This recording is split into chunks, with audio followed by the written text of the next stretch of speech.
आज की ज्योतिष सीखे में हम आपको कुंडलियों के कितने प्रकार किस प्रकार से बनती है, उत्तर भारत में किस प्रकार बनती है, दक्षिण भारत में किस प्रकार से बनती है और बंगाल, उड़ीसा या पाश्चात्य देशों में किस प्रकार से बनती है, उसके बारे में आपको बताने जा रहे हैं। आपके सामने कई प्रकार की कुंडलियां आएंगी देखने के लिए, तो आपको किस प्रकार से क्या है, कैसे आप गणना करेंगे, कौन सा स्थान केंद्र स्थान है, कौन सा स्थान आपके त्रिकोण स्थान है, कौन सा आपके पन्फर है, उस हिसाब से कैलकुलेशन किस प्रकार से करते हैं। तो आते हैं सर्वप्रथम हम उत्तर भारत की तरफ। जो ज्यादातर प्रचलित कुंडलियां हैं वो इस फॉर्मेट में होती है आपके। इसमें ये जो आपका है ये प्रथम भाव होता है और यहाँ पे लग्न लिखा हुआ होता है और उसके बाद में जो राशि होती है उसके बाद में उत्तरावर्त बढ़ते हुए क्रम में वो राशियां होती है। यहाँ पे यदि आपकी 6 नंबर की राशि है तो यहाँ पे 7 नंबर की राशि होगी, 8 नंबर की राशि, 9, 10, 11, 12, 1, 2, 3, 4, 5 और ये 6 लग्न।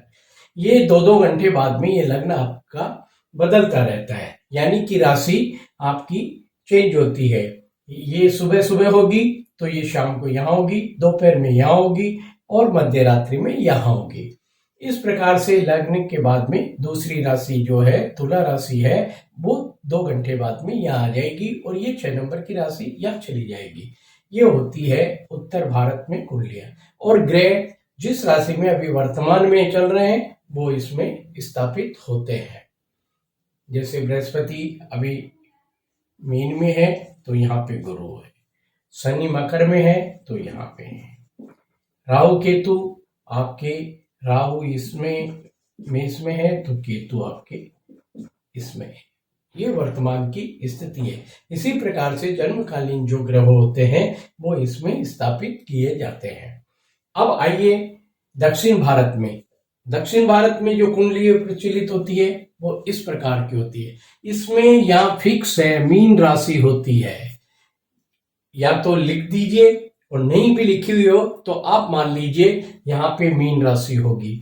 उसके बाद में ये दक्षिणावर्त चलेगी, उसके बाद में मेष राशि होगी, ये फिक्स है। वृषभ राशि है इस भाव में, इसमें मिथुन है, इसमें कर्क है, इसमें सिंह है, इसमें कन्या है, ये तुला है, वृश्चिक है, धनु है, मकर है, कुंभ है और मीन है। हमने इसमें लिख दिया, लेकिन नहीं लिखी हुई हो तो आप मान लीजिए यहाँ पे मीन होगी और जब जो लग्न होता है उस जगह पे इस तरह का सिंबल बना हुआ होता है तो आप समझ जाइए कि ये कन्या लग्न की कुंडली है। कन्या लग्न की कुंडली को प्रथम भाव मान के और आप कैलकुलेशन कर लेंगे। चतुर्थ भाव आपका धनु में आएगा, सप्तम भाव आपका मीन में आएगा और दसम भाव आपका मिथुन में आएगा। तो दक्षिण भारत में ये फिक्स है। अब यहाँ पे आप बृहस्पति जो होंगे, मकर में जैसे शनि है, मेष में जैसे राहु है आपके और केतु आपके तुला में है। इस प्रकार से ग्रहों का जैसे प्लेसमेंट होगा, बाकी ग्रहों का भी इसमें रखते हैं। तो उत्तर भारत में इस प्रकार की और दक्षिण भारत में उस प्रकार की। अब आपके बंगाल और उड़ीसा और उस जगह के साइड में इस प्रकार की कुंडली बनती है। ये कुंडली कैसे बनती है, पहले आप 2 रेखाएं यूं खींचिए, 2 रेखाएं फिर यूं खींचिए, फिर यूं खींचिए, यूं करिए, यूं करिए। इस प्रकार से आपके 12 भाव हैं। इसमें भी राशियां फिक्स होती है। जैसे यहाँ फिक्स है, इसमें भी राशियां फिक्स है आपकी, यानी कि मेष राशि यहाँ पे होती है, फिर यहाँ पे वृषभ राशि, ये इसमें भी उत्तरावर्त चलती है। जैसे उत्तर भारत में चलती है उत्तरावर्त, वैसे ही उत्तरावर्त चले। वृषभ यहाँ भी होगी, मिथुन यहाँ पे होगी, कर्क, सिंह, कन्या, तुला, वृश्चिक, धनु, मकर, कुंभ, मीन यहाँ पे होगी। अब आपकी जो लग्न होगी उस जगह पे वही बात है, यहाँ पे लिख के और लग्न लिख दिया जाएगा। तो ये कन्या लग्न हो गई। अब यहाँ पे आपके जैसे मीन में बृहस्पति है, मकर में शनि है और आपके मेष में राहु है और ये केतु है तुला में। इस प्रकार से अन्य ग्रह भी हम स्थापित करते हैं। तो आपने देखा कि ये बंगाल और उड़ीसा में इस तरह की हो, यहाँ राशि नहीं भी लिखी हो तो आपको मान लेना है कि यहाँ मेष राशि है, यहाँ वृषभ है, मिथुन है, कर्क है, इस क्रम से चलती है। अब आती है व्रत कुंडली होती है, ये जो पाश्चात्य ज्योतिष वाले काम में लेते हैं, बाहर वाले विदेश, इसमें ये शुरू में जिस प्रकार यहाँ लग्न होता है, यहाँ पे इसमें दशम भाव होता है, कुंडली का दशम भाव होता है और लग्न यहाँ पे होता है।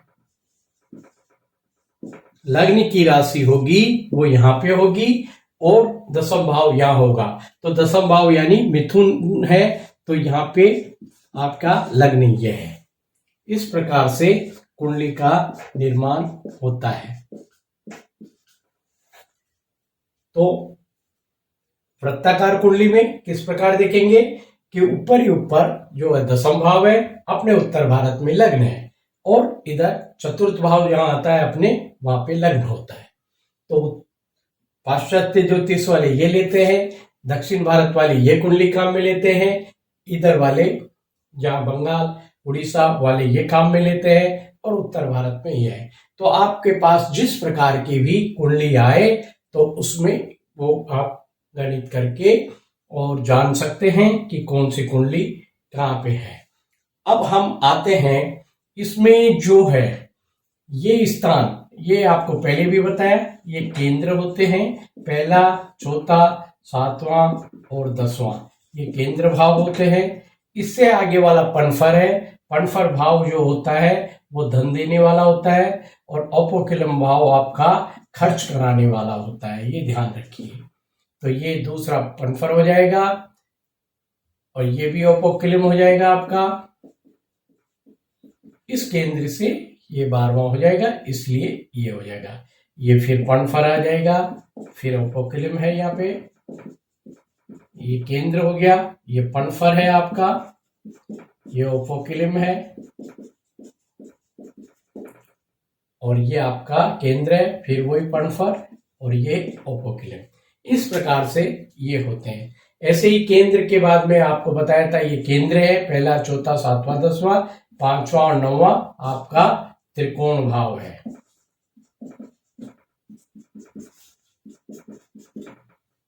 और 3, 6, 11 को त्रिषडाई बोलते हैं और 6, 8, 12 को दुस्थान भी बोलते हैं हम।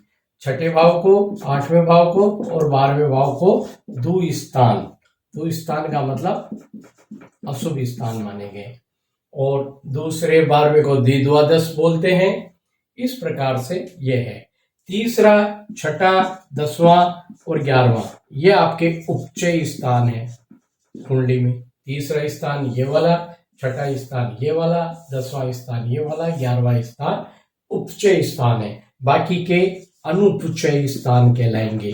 बाकी बचे आपके 1, 2, 4, 5, 7, 8, 9 और 12, ये आपके अनुपचय स्थान कहलाते हैं। इस प्रकार से वर्गीकरण देखने को मिलेंगे। आप देखते रहिए, पूर्व के वीडियो भी अवश्य देखें, शेयर करें, सब्सक्राइब करें, लाइक करें। मैं मोहनलाल शर्मा, चैप्टर चेयरमैन, आईकास जयपुर, आपकी फिर क्लास में आपको लेके आएंगे, उपस्थित होंगे ज्योतिष सीखे में। देखते रहिए। धन्यवाद।